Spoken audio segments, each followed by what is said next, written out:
Zenny. Zenny.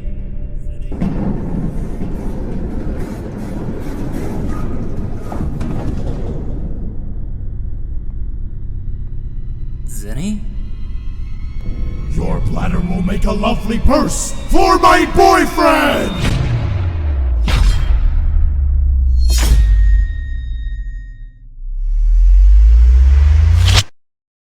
You know, this doesn't even surprise me. This is pretty on brand for you.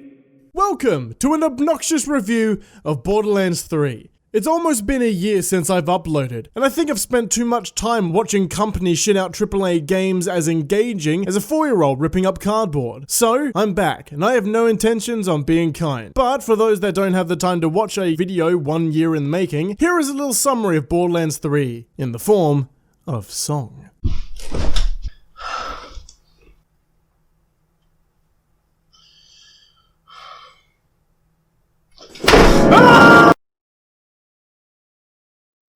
So, you want to hear another story, huh?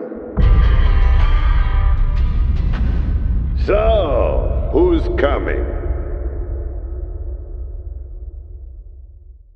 The Borderlands franchise doesn't really have what I'd consider a good track record when it comes to storytelling, but that's not to say that it doesn't have its moments. Borderlands 2 has a pretty average story, but what kept the story fresh were the sudden changes in tone, structure, and direction throughout. Small things like Bloodwing being a boss, both of Angel's twists, and sadly, the death of Roland. It kept the story from flowing too smoothly, and to its credit, it kept me guessing on where the story was going. Borderlands 3, however, not only keeps you guessing where the story is going, but it also makes you question what drugs the writers were on when they thought that these two were the next big thing as compared to this. But more on them later. Believe it or not, Zenny has some nice things to say for a change, especially when it comes to these beautiful gems. Wait, hold on.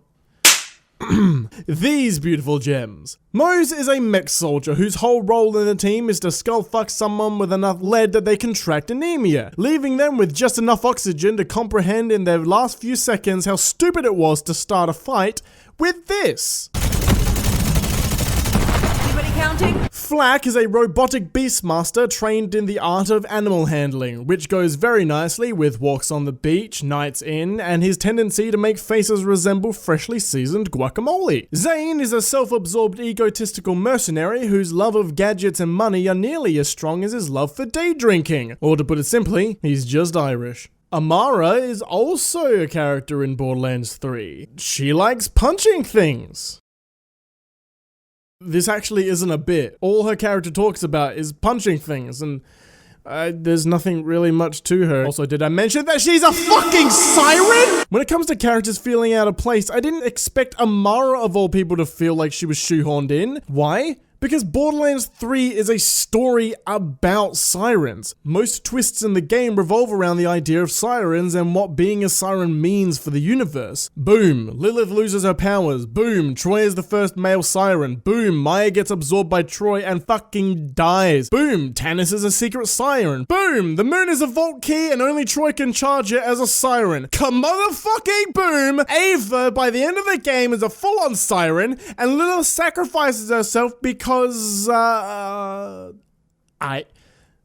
don't actually know. The point is, she's fucking gone now.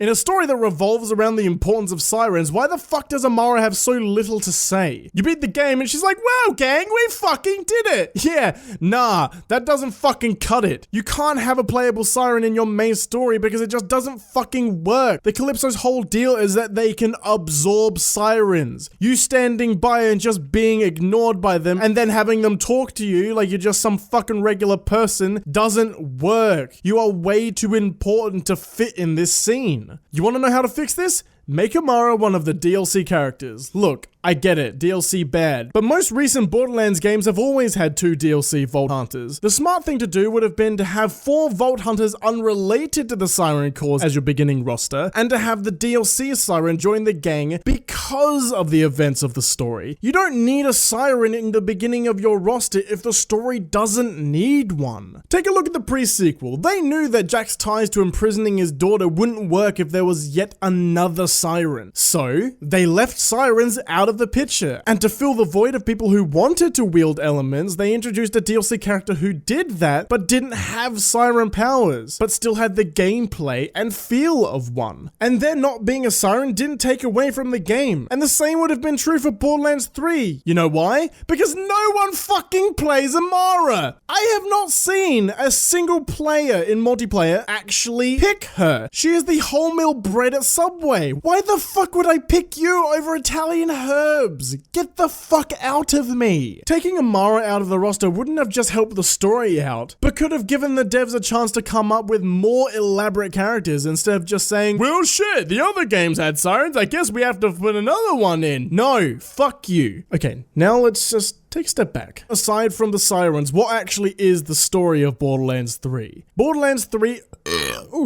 Borderlands 3 is a race against time as our heroes try to stop a bunch of Twitch streamers from gathering enough followers to open a vault that would result in our antagonists becoming gods. And I'll be honest with you, I can't think of anything more scary than Ninja running the entire galaxy. The story serves its purpose well, and the moments with Reese and Jacobs were loads of fun, but there was something that just kept ruining this experience for me. Something that could have been fixed. It's cute that y'all think you're the heroes of this little adventure, but you're not.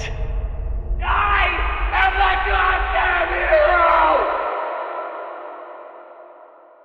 Handsome Jack is one of the greatest villains of all time, and I don't think anyone will argue with me on that point. Borderlands 2 would have been nothing if it wasn't for Handsome Jack's wit, cruelty, and mind-blowing performance. Not only did they manage to write a villain we would hate for years to come, but would then also follow up the sequel with a prequel that allowed us to see that Jack, the guy that killed Roland, enslaved Lilith, abused his daughter, and at one point paid us to kill ourselves, was actually a good guy, a hero. And it didn't just stop with the prequel. Tales of the Borderlands would even shed light on the lengths Handsome Jack would go for vengeance, and would even show us a side we'd never seen before. Him being scared. We saw Handsome Jack in the most important moments of his life. His worst, his best, and his last. And no one, in real life and in the world of Borderlands, is going to forget who he was.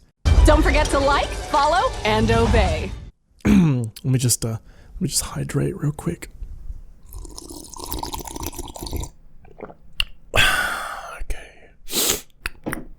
What the actual fuck? The Calypso twins, a bunch of poorly written fucking children with delusions of godhood that by the end of the game remind me of intestinal secretion and Stilton cheese. Both taste like AIDS, but at least one is edible, and that motherfucker is Troy. Troy is the first ever male siren. That is cool. He can't survive without his sister giving him sustenance. That is interesting. Troy gets constantly bullied by his sister for being a parasite. That could go somewhere. Troy uses his parasite-like abilities to steal Maya's powers and then arguably becomes more powerful than his sister. Holy shit, the tables have turned in the family. I wonder if this will lead to a power struggle in between them. Oh wait, no, he's fucking dead. Well, fuck. Maybe we can rely on Tyreen now for some impactful moments. No. Look, I understand that it's oh, fuck me. I understand that it's unfair to put the Calypso twins alongside Jack. Out of all the Borderlands games, Jack has had an impact on nearly all of them. Borderlands 2, he was our main antagonist. In the prequel, he was arguably the hero of the story. Tales of the Borderlands, he follows our heroes and aids them in both good and bad ways. And in Borderlands 3, his past actions still affect Pandora and its people. He had 3 games worth of development to make him what he is known for today. But come on! When the Watcher warned us of an approaching war, did you picture it would be against fucking Twitch streamers? And that isn't meant to be a joke. The whole game, the Calypsos are broadcasting your failures for the entire world to see. This is their thing.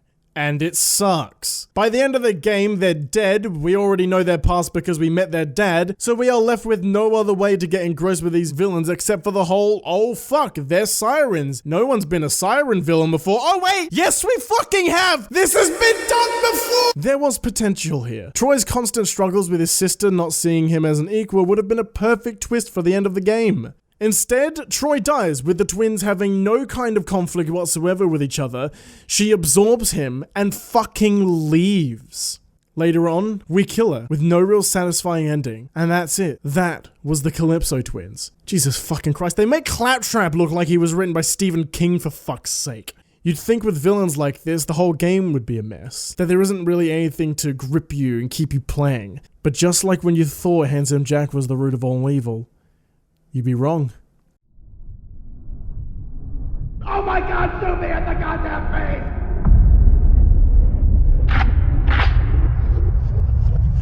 What are you waiting for?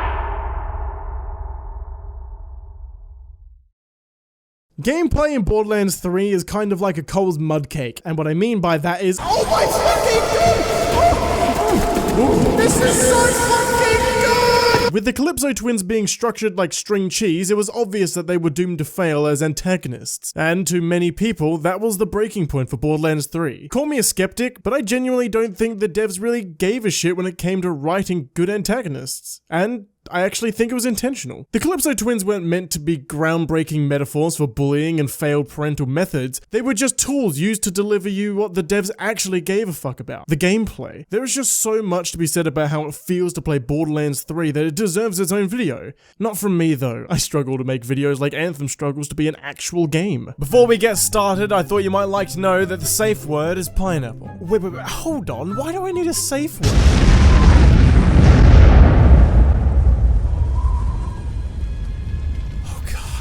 Because I'm gonna fuck you harder than the emus did the Australians back in 1932. No. No!